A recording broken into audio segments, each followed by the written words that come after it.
എല്ലാവർക്കും നമസ്കാരം. ഇന്ന് കുറേ കാലങ്ങൾക്ക് ശേഷമാണ് ഞാൻ ലൈവിൽ വരുന്നത്. ഇന്ന് ഇങ്ങനെ ലൈവിൽ വരാനുണ്ടായ ഒരു പ്രധാനപ്പെട്ട കാരണം എന്ന് പറയുന്നത്, രാവിലെ എണീറ്റ് പത്രം കയ്യിൽ കിട്ടിയപ്പോൾ മലയാള മനോരമയിലെ ഒരു പ്രധാനപ്പെട്ട വാർത്ത ഹൈറിച്ചുമായി ബന്ധപ്പെട്ട വാർത്തയാണ്. ഹൈറിച്ച് മണി ചെയിൻ തട്ടിപ്പുമായി ബന്ധപ്പെട്ടുകൊണ്ടുള്ള ഒരു വലിയ വാർത്ത ഇന്ന് മലയാള മനോരമ പത്രത്തിൽ വരികയുണ്ടായി. ഞാൻ സ്വാഭാവികമായി ആ പത്രം വായിച്ചു. അതിനുശേഷം പിന്നീട് ഒരു ഫോൺ റെക്കോർഡ് ചെയ്ത ഒരു മെസ്സേജ് എനിക്ക് ലഭിക്കുകയുണ്ടായി. ആ മെസ്സേജ് എന്ന് പറയുന്നത് മലയാള മനോരമയുടെ എറണാകുളം ബ്യൂറോ ചീഫായ ജിജോ ജോൺ പുത്തേഴത്തിനെ ഒരു ഹൈറിച്ചിൽ നിക്ഷേപിച്ച ആളാണോ അതോ ഹൈറിച്ചിൻ്റെ പങ്കാളിയാണോ എന്നറിയില്ല. അയാൾ അദ്ദേഹത്തെ വിളിച്ച് വളരെ രൂക്ഷമായ ഭാഷയിൽ വിമർശിക്കുന്നത് കണ്ടപ്പോഴാണ് ഇങ്ങനെ ലൈവ് പറയണമെന്ന് തീരുമാനിച്ചത്. നമുക്കറിയാം, കേരളത്തിലെ പത്രപ്രവർത്തകർ, മാധ്യമപ്രവർത്തകർ എല്ലാം തന്നെ പൂർണ്ണമായി നിഷ്പക്ഷരാണ് എന്നുള്ള അഭിപ്രായം എനിക്കില്ല. പക്ഷേ എങ്കിലും ഭൂരിഭാഗം പത്രപ്രവർത്തകർ, 99.9% പത്രപ്രവർത്തകരും നിഷ്പക്ഷരായി പ്രവർത്തിക്കുന്നതോ അല്ലെങ്കിൽ സമൂഹത്തിന് വിമർശന വിധേയമായി പ്രവർത്തിക്കുന്നതോ ആയ ആളുകളാണ്. അതിൽ എനിക്കറിയാവുന്ന പത്രപ്രവർത്തകരിൽ, അന്വേഷണാത്മക പത്രപ്രവർത്തനം നടത്തുന്നതിൽ ചുരുക്കം ചില ആളുകളിൽ ഏറ്റവും മിടുക്കനായ പത്രപ്രവർത്തനാണ് ജിജോ ജോൺ പുത്തേഴത്ത് എന്ന് പറയുന്നത്. അദ്ദേഹത്തിൻ്റെ വാർത്തയെക്കുറിച്ച്, ആ വാർത്തയുടെ സോഴ്സിനെക്കുറിച്ച് ഒരു സംശയവും ഉണ്ടാകേണ്ട കാര്യമില്ല. വളരെ കൃത്യമായി തന്നെയാണ് ആ വാർത്ത അദ്ദേഹം റിപ്പോർട്ട് ചെയ്തിട്ടുള്ളത്. അപ്പോൾ അതുകൊണ്ടാണ് ഞാനിന്ന് ഒന്നുകൂടി ലൈവിൽ വരാൻ തീരുമാനിച്ചത്. നമുക്കറിയാം, ഹൈറിച്ചുമായി ബന്ധപ്പെട്ടുകൊണ്ടുള്ള വിഷയങ്ങൾ ആരംഭിക്കുന്നതൊക്കെ 2019 കാലഘട്ടം മുതൽ ചേർപ്പ് പോലീസ് സ്റ്റേഷനിൽ മുഖ്യമന്ത്രിയുടെ ഓഫീസിനകത്ത് നിന്ന് ലഭിച്ച പരാതിയുടെ അടിസ്ഥാനത്തിൽ ചേർപ്പ് പോലീസ് നേരിട്ടെടുത്ത കേസിൻ്റെ അടിസ്ഥാനത്തിലാണ്. ആ കേസ് പിന്നീട് ശരിയായ രീതിയിൽ പോകാതെ വന്നപ്പോഴാണ് റിട്ടയർഡ് SP ആയ ശ്രീ വത്സൻ്റെ പരാതി വരുന്നതും അതുപോലെ തന്നെ എന്നെ കുറേ ആളുകൾ സമീപിച്ചതിൻ്റെ അടിസ്ഥാനത്തിൽ ഞാൻ ഈ വിഷയം ഏറ്റെടുക്കുന്നു. ഞാൻ ഇത്തരത്തിലുള്ള വിഷയങ്ങൾ ആദ്യമായിട്ടല്ല ഏറ്റെടുക്കുന്നത്. നിങ്ങൾക്ക് എല്ലാവർക്കും അറിയാവുന്നതാണ്, ലൈഫ് മിഷൻ കേസുമായി ബന്ധപ്പെട്ടും കരുവന്നൂർ കേസുമായി ബന്ധപ്പെട്ടും തുടങ്ങിയ വിഷയങ്ങളൊക്കെ ഏറ്റെടുത്തിട്ടുള്ളതാണ്. അപ്പോൾ ഈ കേസുകളൊക്കെ ഞാൻ വളരെ കുട്ടിക്കാലത്തിൽ എൻ്റെ നാട്ടിലെ ഒരു ചെറിയ സ്ട്രീറ്റ് ലൈറ്റിൻ്റെ അഴിമതിയുമായി ബന്ധപ്പെട്ടുകൊണ്ടുള്ള തുടക്കം 98 കാലഘട്ടം തുടങ്ങി ഞാൻ ഇത്തരത്തിലുള്ള വിഷയങ്ങൾ ഏറ്റെടുക്കുന്നതാണ്.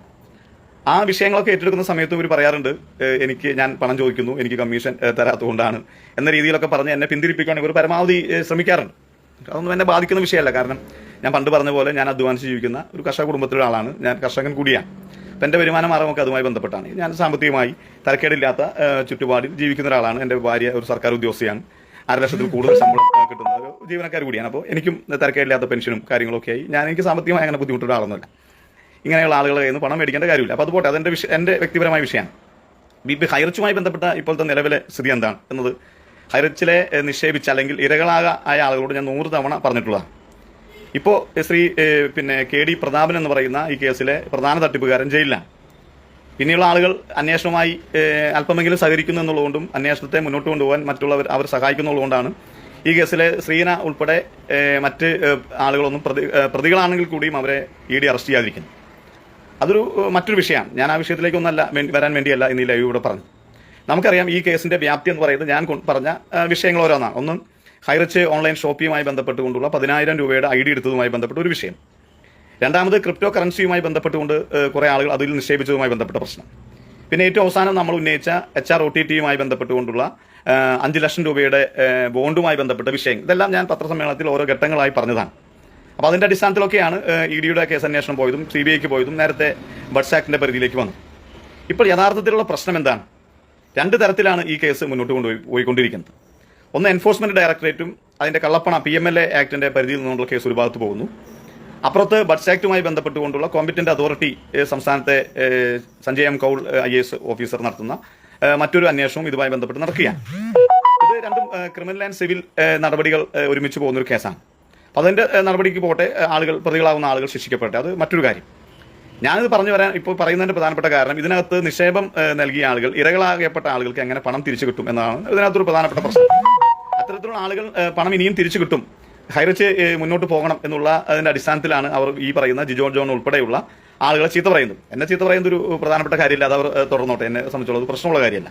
ഇപ്പോഴത്തെ പ്രശ്നം എന്താണ്? ഇത് യഥാർത്ഥത്തിൽ ഈ നിക്ഷേപകർക്ക് പണം തിരിച്ചു കിട്ടുമോ എന്നതാണ് ഇതിനകത്ത് പ്രധാനപ്പെട്ട പ്രശ്നം. ഇവിടെ നേരത്തെ സൂചിപ്പിച്ച പോലെ 1100 കോടി രൂപ അല്ലെങ്കിൽ 1200 കോടി രൂപയാണ് ഓൺലൈൻ ഷോപ്പിങ്ങുമായി ബന്ധപ്പെട്ട് കളക്ട് ചെയ്തത്. ഇതെങ്ങനെയാണ് ഇതിൻ്റെ ഡാറ്റ ആളുകൾ കിട്ടിയതെന്ന് ചോദിച്ചാൽ, ഇവരിതിനു വേണ്ടി തെരഞ്ഞെടുത്തുള്ള ജിപ്ര സൊല്യൂഷൻസ് എന്ന് പറയുന്ന എറണാകുളത്തെ ഒരു സോഫ്റ്റ്വെയർ കമ്പനിയാണ്. അവർ ഉപയോഗിച്ചിരിക്കുന്ന സോഫ്റ്റ്വെയർ ഏറ്റവും മോശമാണ്. അതിനകത്ത് ആർക്കും കയറി ചെന്നാൽ എല്ലാ ഡാറ്റയും കിട്ടുന്ന തരത്തിലാണ് ആ സോഫ്റ്റ്വെയർ എന്നുള്ളതുകൊണ്ട് തന്നെയാണ് ആ സോഫ്റ്റ്വെയറിൽ ഡാറ്റകൾ ആളുകൾ കിട്ടിയത്. അതുമായി ബന്ധപ്പെട്ട് ചില പരാതികളുമായി എനിക്കെതിരെ FIR ഒക്കെ ഇടാൻ ഒരു പോയതാണ്. എങ്ങനെയാണ് എവിഡൻസ് ആക്ടുമായി ബന്ധപ്പെട്ടുകൊണ്ടുള്ള കേസുകളിൽ FIR പോലീസിന് ഇടാൻ കഴിയുക എന്നുള്ളത് ഈ മണ്ടന്മാർക്ക് അറിയില്ല. തട്ടിപ്പുമായി ബന്ധപ്പെട്ട വിഷയങ്ങളാണ്, തട്ടിപ്പിന്റെ രേഖകളാണ് ഞാൻ അന്വേഷണ ഏജൻസി കൈമാറിയത്. അത് എവിഡൻസ് ആക്ടിന്റെ പരിധിയിൽ അതിന്റെ സോഴ്സ് പോലും പോലീസിനെ അന്വേഷിക്കേണ്ട കാര്യം അതിനകത്തില്ല. രണ്ടാമത്, ഞാനൊരു നിയമനിർമ്മാണ സഭയിൽ അംഗമായ ഒരാളാണ്. ഈ നമ്മുടെ നാട്ടിലെ നിയമം നടപ്പിലാക്കുന്ന, നിയമം സംരക്ഷിക്കപ്പെടേണ്ട പോലീസ് ഉദ്യോഗസ്ഥന്മാർ, നിയമത്തിന് വേണ്ടി വാദിക്കുന്ന അഭിഭാഷകർ, നിയമം വിധിക്കുന്ന ജഡ്ജിമാർ ഉൾപ്പെടെയുള്ള ആളുകളൊക്കെ അടിസ്ഥാനപരമായി ഉപയോഗിക്കുന്നത് നിയമനിർമ്മാണ സഭയിൽ ഉണ്ടാക്കുന്ന നിയമങ്ങളാണ്. ആ ഒരു നിയമനിർമ്മാണ സഭയിൽ അംഗമായ ഒരു 5 വർഷം നിയമനിർമ്മാണ സഭയിൽ അംഗമായിരുന്ന ഒരാളാണ് ഞാൻ. ആ 5 വർഷക്കാലത്തിൽ ഏറ്റവും പ്രധാനപ്പെട്ടത് എൻ്റെ നിയമനിർമ്മാണ സഭയിലെ പ്രാക്ടീസിൽ എനിക്ക് ഏറ്റവും ഞാൻ തെരഞ്ഞെടുത്തൊരു വിഷയം എന്ന് പറയുന്നത്, ഞാൻ അംഗമായത് കേരള ലോക്കൽ ഫണ്ട് ഓഡിറ്റുമായി ബന്ധപ്പെട്ടാണ്. നമ്മുടെ സംസ്ഥാനത്തെ മുഴുവൻ വിഷയങ്ങളും, സംസ്ഥാന സർക്കാർ നടപ്പിലാക്കുന്ന മുഴുവൻ പദ്ധതികളുടെയും, സർക്കാരിന് വരുമാനമുള്ള മുഴുവൻ പദ്ധതിയും ഓഡിറ്റ് ചെയ്യുന്ന നിയമനിർമ്മാണ സഭയിലെ സബ്ജക്ട് കമ്മിറ്റി അംഗമായിരുന്നു ഞാൻ. CNDAG ഉൾപ്പെടെയുള്ള ആളുകൾ അതിൽ അംഗങ്ങളാണ്. അപ്പോൾ ഇതിനകത്തുള്ള സാമ്പത്തികമായ ഇടപാടുകളുമായി ബന്ധപ്പെട്ടുള്ള കാര്യത്തിൽ എനിക്ക് പരിമിതമായ, അല്ലെങ്കിൽ ഈ നിയമനിർമ്മാണ സഭയിൽ അംഗമായ ഒരു അറിവ് എനിക്ക് ഇതുമായി ബന്ധപ്പെട്ടുകൊണ്ടുണ്ട്. അപ്പോൾ അത്തരത്തിലുള്ള വിഷയങ്ങളിൽ ഇത്തരത്തിലുള്ള ക്രമക്കേടുകൾ നടക്കുമ്പോൾ അത് ബന്ധപ്പെട്ട അന്വേഷണ ഉദ്യോഗസ്ഥന്മാരെ അറിയിക്കണമെന്നുള്ളത് നേരത്തെ IPC ആക്ടിലുള്ളതാണ്, ഇപ്പോൾ പുതിയതായി ഉണ്ടാക്കിയ നിയമത്തിലും ഉള്ളതാണ്. അതനുസരിച്ച് ആർക്കും ഇത്തരത്തിലുള്ള തെളിവുകൾ ലഭിച്ചാൽ അന്വേഷണ ഏജൻസി കൈമാറാം. അപ്പോൾ അത്തരത്തിൽ ലഭിച്ച ഒരു രേഖയാണ് ജിപ്ര സൊല്യൂഷൻസ് എന്നാണ്. ഹൈറിച്ചുമായി ബന്ധപ്പെട്ടുള്ള മുഴുവൻ ഡോക്യുമെന്റുകളും പൊതുസമൂഹത്തിന് കിട്ടുന്നത് പബ്ലിക് ഡൊമൈനിലുള്ളതാണ്, ഞാനായി കൊണ്ടുവന്ന കാര്യങ്ങളല്ല. അപ്പോൾ അതിനകത്ത് ഈ പറയുന്ന പണ്ട് പറഞ്ഞ പോലെ ഞാനും എൻ്റെ 1.25 കോടി ജനങ്ങളും എന്ന് പറയുന്ന ഒരു രസകരമായ ഒരു കണക്ക് അതിനകത്തുണ്ട്. ഇതിനകത്ത് പറഞ്ഞ പോലെ 30ാമത്തെ ലെയറിലെത്തുമ്പോൾ ലോകത്തെ മുഴുവൻ, ഇന്ത്യയിലെ മുഴുവൻ ആളുകൾ ഹൈറിച്ചിൽ അംഗമാകും. അതാണ് ഇതിൻ്റെ ഒരു കണക്ക്, അരിത്തമാറ്റിക്സ് അങ്ങനെയാണ്. അപ്പോൾ ഇതിനകത്ത് ഞാനും എൻ്റെ 1.25 കോടി ജനങ്ങളിൽ എന്ന് പറഞ്ഞാൽ യഥാർത്ഥത്തിൽ ഇത് തുടങ്ങുന്ന സമയത്ത് 800 രൂപ, ഒരു പലചരക്ക് ഓൺലൈൻ ഷോപ്പിംഗുമായി ബന്ധപ്പെട്ട് 800 രൂപ വെച്ച് തുടങ്ങിയ ആളുകൾ, അതിനുശേഷം 10,000 രൂപ എടുത്ത ആളുകൾ, ആ 10,000 രൂപ മൾട്ടിപ്ലിക്കേഷൻ നടത്തിയ ആളുകൾ, പിന്നെ ഈ പറയുന്ന പല ആളുകൾക്കും ID സൗജന്യമായി കൊടുത്ത് അവർക്ക് വിൽക്കാൻ വേണ്ടി ബൾക്കായി അല്ലെങ്കിൽ ലോട്ടായി കൊടുത്ത ID ഇതൊക്കെ കണക്ക് ചേർത്തുകൊണ്ടുള്ള വ്യാജമായ ഒരു കണക്കാണ് ഈ 1.25 കോടി മെമ്പേഴ്സ് എന്ന് പറയുന്നത്. യഥാർത്ഥത്തിൽ അകത്ത് അംഗങ്ങളായ ആളുകൾ എന്ന് പറയുന്നത് 40 ലക്ഷത്തിൽ താഴെയാണ്. കൃത്യമായ ഡാറ്റ അന്വേഷണ ഏജൻസികളുടെ കയ്യിലുണ്ട്. 40 ലക്ഷമല്ല, 40,000-ൽ താഴെയാണ് ഇതുമായി ബന്ധപ്പെട്ട ആളുകൾ. അത് ലക്ഷം പോലും ഇതിനകത്തില്ല. 40,000-ൽ താഴെ ആളുകൾ, മെമ്പർമാർ മാത്രമാണ് ഇതിനകത്തുള്ളത്. പിന്നെ അവരുടെ 10,000-ന്റെ മൾട്ടിപ്ലിക്കേഷൻ തുടങ്ങിയതുമായി ബന്ധപ്പെട്ടൊക്കെ ഉണ്ട്, ഞാൻ കടന്നു പോകുന്നില്ല. യഥാർത്ഥത്തിൽ ഇതിനകത്ത് 12,000-ഓളം ആളുകൾക്കാണ് നിക്ഷേപിച്ച പണത്തിനേക്കാൾ കൂടുതലായിട്ടുള്ള പണം ലഭിച്ചിട്ടുള്ളത്. ബാക്കിയുള്ള ആളുകൾക്ക് നിക്ഷേപിച്ച പണത്തിന്റെ അത്ര പണം കിട്ടിയിട്ടില്ല. എന്ന് പറഞ്ഞാൽ ഈ 12,000 കഴിഞ്ഞ് 40,000-ൽ താഴെ വരുന്ന ഏതാണ്ട് 25,000-ഓളം ആളുകൾക്ക് നമ്മുടെ സംസ്ഥാനത്തും നമ്മുടെ സംസ്ഥാനത്തിന് പുറത്തും നമ്മുടെ രാജ്യത്തിന് പുറത്തുമുള്ള ആളുകൾക്ക് ഏതാണ്ട് 25,000-ഓളം ആളുകൾക്ക് ചെറുതും വലുതുമായ, അത് 10,000 രൂപ മുതൽ കോടിക്കണക്കിന് രൂപ വരെ കിട്ടാനുള്ള ആളുകൾ ഇതുമായി ബന്ധപ്പെട്ടുണ്ട്. 25,000 എന്നുള്ള നമ്പർ ഒരു ചെറിയ നമ്പറല്ല. അപ്പോൾ ഇത്രത്തോളം ആളുകൾക്കാണ് ഈ പണം കിട്ടാനുള്ളത്. ഈ പണം എങ്ങനെ കിട്ടും എന്നുള്ള ചോദ്യമുണ്ട്. ആ 25,000-ഓളം ആളുകളുടെ പണം കിടക്കുന്നത് ഈ 12,000-ഓളം ആളുകളുടെ കയ്യിലാണ്. ഈ 12,000-ഓളം ആളുകളുടെ കയ്യിൽ നിന്നും ഈ പണം സ്വാഭാവികമായും ഈ അന്വേഷണ ഏജൻസികൾ അന്വേഷണം പൂർത്തിയാകുമ്പോൾ ഈ പണം പൂർണ്ണമായും ഇവരുടെ കയ്യിലെത്തും. ഒരു തർക്കവും ആ കാര്യത്തിലില്ല. എന്ന് വെച്ചാൽ ഈ പറയുന്ന ഈ HROTTയുമായി ബന്ധപ്പെട്ട് കളക്ട് ചെയ്ത് 5 ലക്ഷത്തിന്റെ ഏതാണ്ട് 3,000-ഓളം ബോണ്ടുകളാണ് വിതരണം ചെയ്തിട്ടുള്ളത്. അപ്പോൾ അതുമായി ബന്ധപ്പെട്ട് ഒരുപാട് പൈസ, ആയിരക്കണക്കിന് 1,000-ഓളം കോടി രൂപ ഇതുമായി ബന്ധപ്പെട്ടുകൊണ്ടുള്ള പണം കിട്ടിയിട്ടുണ്ട്. അതുപോലെ തന്നെ 10,000-ന്റെയും 800-ന്റെയും ഒക്കെ ID-കളുമായി ബന്ധപ്പെട്ട പണം കിട്ടിയിട്ടുണ്ട്. ഈ പണം എവിടെയാണ് എന്ന് ചോദിച്ചാൽ, ഈ പണം ഡെപ്പോസിറ്റ് ആയി ഒരു സ്ഥലത്തും കാണാൻ കഴിയില്ല. കാരണം ഇതൊക്കെ മണി ചെയിന്റെ ഭാഗമായി ആളുകൾക്ക് ഷെയർ ചെയ്ത് പോയ പൈസയാണ്. അത് ഈ 12,000-ഓളം ആളുകളുടെ കയ്യിലാണുള്ളത്. അത് ഈ നേരത്തെ പറഞ്ഞ പോലെ ഫോറൻസിക് അന്വേഷണത്തിന്റെ ഭാഗമായി അതിന്റെ ഡാറ്റ മുഴുവൻ ശേഖരിക്കുകയും അതുമായി ബന്ധപ്പെട്ടുകൊണ്ട് പോകുന്നുണ്ട്. അപ്പോൾ ഞാൻ പറഞ്ഞു വരുന്നത്, ഈ 12,000-ഓളം ആളുകളുടെ കയ്യിൽ നിന്നും ഈ സംഖ്യ തിരിച്ചു പിടിക്കണം. 25,000-ഓളം ആളുകൾക്ക് ഈ സംഖ്യ നഷ്ടപ്പെട്ട ആളുകൾ കിട്ടുമോ, അതിനെന്താണ് മാർഗം എന്ന് പറയാൻ വേണ്ടിയാണ് ഞാൻ ഈ ലൈവിൽ വന്നത്. അല്ലാതെ മലയാള മനോരമയുടെ ജിജോ ജോണിനെ ചീത്ത പറഞ്ഞിട്ടോ, മലയാള മനോരമയെ ചാനലിനെ ചീത്ത പറഞ്ഞിട്ടോ, മാതൃഭൂമിയെ ചീത്ത പറഞ്ഞിട്ടോ ആരെ ചീത്ത കൊണ്ട് ഈ പണം കിട്ടാൻ പോകുന്നില്ല. നിങ്ങൾക്ക് ഇതിനകത്ത് ചെയ്യാവുന്ന 2 മാർഗങ്ങളാണ് ഇതിനകത്ത് അവലംബിക്കാൻ കഴിയുക. ഈ 2 മാർഗങ്ങൾ അവലംബിക്കണമെങ്കിലും പ്രാഥമികമായി നിങ്ങൾ ചെയ്യേണ്ടതായ കാര്യം, ഏറ്റവും അടുത്ത പോലീസ് സ്റ്റേഷനിൽ 420 അനുസരിച്ചും അതുപോലെ തന്നെ ബഡ്സ് ആക്ടിന്റെ പരിധിയിൽ വരുന്ന രീതിയിൽ നിങ്ങൾ നിക്ഷേപിച്ച തുക ആർക്കാണ് കൊടുത്തത് അയാളെയും ഈ കമ്പനിയെയും ഒക്കെ പ്രതിയായി ഒരു പോലീസ് സ്റ്റേഷനിൽ ഒരു അഭിഭാഷകന്റെ സഹായത്തോടു കൂടി ഒരു പരാതി രജിസ്റ്റർ ചെയ്യണം. ഞാൻ പറഞ്ഞത് കൃത്യമാണ്, മനസ്സിലാക്കണം. ഈ 12,000-ഓളം ആളുകൾക്ക് ഈ പണം കിട്ടിയ ആളുകളാണ്. 25,000-ഓളം ആളുകൾക്ക് പണം കിട്ടാനുണ്ട്. ആ കിട്ടാനുള്ള ആളുകൾ ഒരു അഭിഭാഷകന്റെ സഹായത്തോടെ ഒരു പോലീസ് സ്റ്റേഷനിൽ, നിങ്ങളുടെ ഏറ്റവും അടുത്ത പോലീസ് സ്റ്റേഷനിൽ നിങ്ങൾ കൊടുത്ത ആളുടെ പേരിലും ഈ കമ്പനിയുമായി ബന്ധപ്പെട്ടുകൊണ്ടുള്ള ചെയർമാനും MD ആണ്, 2 പേരാണ് ഇതിനകത്ത് ബന്ധപ്പെട്ടുള്ളത്. ഇവരെ പ്രതികളാക്കി ഒരു പരാതി ആ പോലീസ് സ്റ്റേഷനിൽ കൊടുക്കണം. നേരത്തെ പോലീസ് ഇത്തരത്തിലുള്ള കേസുകൾ എടുക്കാനുള്ള പിന്നെ അവർ വിമുഖത കാട്ടിയിരുന്നു. എന്നാൽ പിന്നീട് ഹൈക്കോടതി ഉത്തരവും ഞാൻ നൽകിയ വിജിലൻസ് പെറ്റീഷനൊക്കെ ശേഷം ഇപ്പോൾ കേരളത്തിലെ മിക്കവാറും പോലീസ് സ്റ്റേഷനിൽ ഇത്തരത്തിലുള്ള പരാതികൾ നിരവധിയായ ആളുകൾ നൽകിയിട്ടുണ്ട്. ഇപ്പം എൻ്റെ ഒരു കണക്കനുസരിച്ച് 100-ലധികം ആളുകൾ ഇത്തരത്തിലുള്ള പരാതികൾ നൽകിയിട്ടുണ്ട്. അപ്പോൾ അങ്ങനെ ഒരു പരാതി നൽകണം. ഈ പരാതി നൽകുമ്പോൾ ഇതിനകത്ത് കൃത്യമായും ബഡ്സ് ആക്ടിന്റെ കൂടി പരിധിയിൽ ഈ കേസ് ഉൾപ്പെടുത്തണമെന്നുള്ള പെറ്റീഷൻ നിങ്ങൾ നൽകണം. അങ്ങനെ നൽകിക്കഴിഞ്ഞാൽ അവിടെ എഫ്ഐആർ ഇടേണ്ടത് ആ പോലീസ് ഉദ്യോഗസ്ഥന്റെ ഉത്തരവാദിത്തമാണ്. എഫ്ഐആർ ഇടാത്ത സാഹചര്യത്തിൽ നിങ്ങൾക്ക് 2 ഓപ്ഷനാണ് സ്വീകരിക്കാൻ കഴിയുന്നത്. ഒന്നെങ്കിൽ ആ പെറ്റീഷൻ നേരെ വിജിലൻസ് ഡയറക്ടർക്ക്, തിരുവനന്തപുരം വിജിലൻസ് ഡയറക്ടർക്ക് ഇമെയിലായി ആ പെറ്റീഷന്റെ കോപ്പി അടക്കം ഇങ്ങനെ പോലീസ് സ്റ്റേഷനിൽ പരാതി കൊടുത്തിട്ട് എഫ്ഐആർ രജിസ്റ്റർ ചെയ്യുന്നില്ല എന്ന് പറഞ്ഞുകൊണ്ടുള്ള ഒരു പരാതി നിങ്ങൾ വിജിലൻസ് ഡയറക്ടർക്ക് അയക്കണം. കഴിയുമെങ്കിൽ അതിൻ്റെ ഒരു പകർപ്പ് എൻ്റെ ഈ പറയുന്ന വാട്സപ്പ് നമ്പറിനകത്തോ എൻ്റെ മെയിൽ ഐ ഡിയിലേക്ക് അയച്ചാൽ ഞാനത് ഫോളോ ചെയ്യുന്നതാണ്. അപ്പം അങ്ങനെ കൊടുത്തു കഴിഞ്ഞാൽ സ്വാഭാവികമായും വിജിലൻസ് ഇപ്പം അന്വേഷണം ആരംഭിച്ചിട്ടുണ്ട്. ഏതൊക്കെ പോലീസ് സ്റ്റേഷനിലാണ് ഇതുമായി ബന്ധപ്പെട്ടുകൊണ്ട് പരാതികൾ നൽകിയിട്ട് എഫ്ഐആർ ഇടാത്തത് എന്നതിനെക്കുറിച്ചുള്ള അന്വേഷണം വിജിലൻസ് ആരംഭിച്ചിട്ടുണ്ട്. സംസ്ഥാന ആഭ്യന്തര വകുപ്പും കൂടി എൻ്റെ നൽകിയ പരാതിയുടെ അടിസ്ഥാനത്തിലാണ്. അപ്പോൾ അങ്ങനെ സ്വാഭാവികമായി അവിടെ എഫ്ഐആർ ഇടും.